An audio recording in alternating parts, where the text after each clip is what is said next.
In this guide, we're going over how you can get heroes here in Clash Royale. Before we do get into this guide, make sure to like the video and subscribe to the channel with all notifications on. It really does help the channel and lets us know that you want more content like this. We'd greatly appreciate it. And if at any point throughout this guide you did have any questions, just ask them down in the comment section below and we could help you out further. I'm going to be doing my best to reply to every single comment down there. Now, it really is super simple to do this, and there's two main ways that you can unlock heroes right now in the game. The first method is going to be through Pass Royale. Pass Royale usually is going to have a hero unlock. However, most of the times these Pass Royale instant unlocks for heroes are going to be in the, premium version of the Pass Royale. However, in the standard version, you'll also be able to go through and, of course, unlock shards in order to get heroes as well. And these shards are called hero fragments. Essentially, once you collect enough of these hero fragments, what you can do is go over to your cards, just like so, find whatever one has a hero card for it. For example,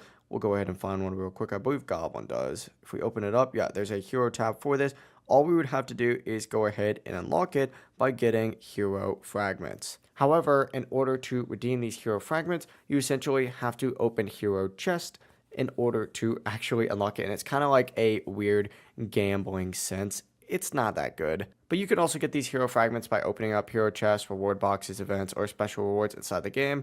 And then, of course, you'll be able to eventually, after you collect enough fragments for a specific hero, unlock it and summon that hero to your deck. A lot of people don't really like heroes. I'm personally not the biggest fan, but that's just me. If you guys did have any questions, just ask them down in the comment section below and we could help you out further. I'm going to be doing my best to reply to every single comment down there. Before you do leave this guide though, make sure to like the video and subscribe to the channel with all notifications on. It really does help us out and lets us know that you want more content. Have a great rest of your day though.